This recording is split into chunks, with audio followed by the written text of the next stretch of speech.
In this video we're going to create pie charts and bar charts using data that we've collected, and we're going to do that in Excel. I'm going to show you how to get some data out of an Excel online document as well. So let's say we're interested in looking at 7HL, and you're interested in looking at what their favourite dessert is. Now I'm going to look at these values here. So what I'm going to do is select them. Okay, so I click on the first one, which goes with 7HL, hold down the Shift button, and then scroll myself down until I get to the last HL, which is here. Okay, and then I click on it. And by holding Shift, do you see it's highlighted everything? So I'm going to now take all of those out of the document. I'm going to press Command C, which is copy, and then I'm going to go into an Excel document. Now, I've got an Excel document open already. I want to have a new one. Instead of opening a whole new one, can you see right down here at the bottom there's a little plus? We're going to add a new sheet. It's like adding a new page. I'm going to add a sheet, and I can call it something too. If I double click in here, I might call this dessert. Okay, so this is for 7HL. Now I often like to zoom as well, so if you go up to the top and you go to view, you can zoom. I'm going to zoom in a lot so you can see what's happening. Okay, and now what we're going to do is work with the data that we copied. So I'm going to click in the top cell and press Command V, which pastes all my values in there. And now what I'm going to do is put them in a format that'll work so that we can create a graph. I'm just going to move the edge out here so it's nice and pretty. Now the way this is not very useful to us in Excel. So we're going to do two things with it first. The first thing, I'm going to highlight all this data. So same thing, just highlight it with the mouse. And I'm going to right click, okay, and then press sort. And I'm just going to sort by ascending. And what that does is it puts all the similar things together.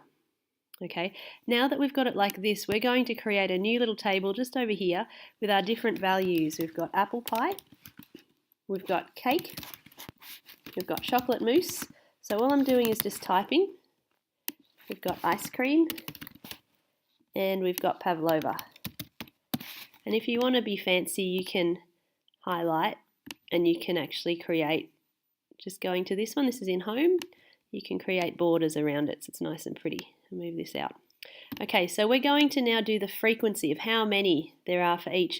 Now you can probably see straight up there are 3 people for apple pie, but if you were a bit lazy, which I can be sometimes, is that you can have a look. I'll just move this up so you can see.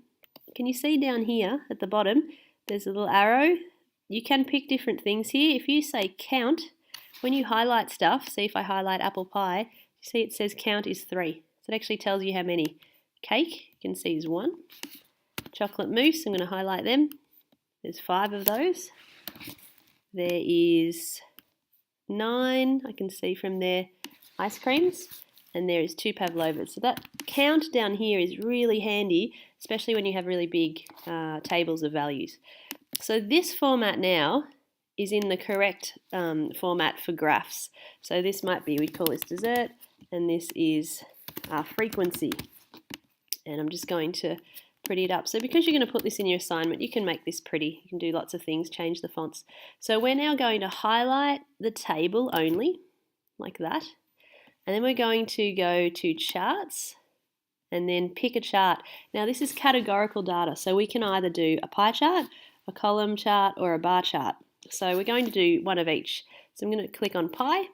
Lots of different ones. I'm just going to do the plain one, and it straight away does it for you. Now this doesn't have a title, which it should do. So if you go to layouts up here, there's different layouts. So you can pick one that has, a title, and then click in there. And I might call this for 7HL. So 7HL favourite dessert. Okay, and then that's it. So to move this around, if you grab the blue edge of the graph, you can also move it in, move it out, or change it, or something like that. And you can also move things around inside here as well. So you just play with it and get it how you want it to be. I'm going to put in a bar chart and a column chart as well. So same thing, highlight the table only, go to column, and we can do that one. You can see you've got all your different things there. Now depending, sometimes you might find that you like to switch it. So up here there's switch, sometimes that'll do things in different colours, but I'm just going to leave it like that. And again, you can experiment with all the different layouts so you can change what it looks like. Okay, and the last one is a bar chart. Same thing, highlight the data, bar, and then click on it to make it into a bar chart. So it's really easy, very easy way to make things in Excel. And remember, always make sure you've got a title for your graph and that you've labeled the axes. So with this one, I'm going to make sure that I label, and it was just one of the options here that has axes, label the axes so you know what this is. So this might be dessert, and this would be number of people. So if you click on it and just start typing, you can just add the title really easily. So make sure that you've got titles and labels on all your graphs that you put into your assignment, and you may even like to include the tables as well, so the tables where you get your information like this type. So make sure you're taking your information out of that big Excel document, creating your graphs in Excel, and you can always create new pages this way too. So you might do different pages and compare between homerooms, different things like dessert or height. So it's up to you.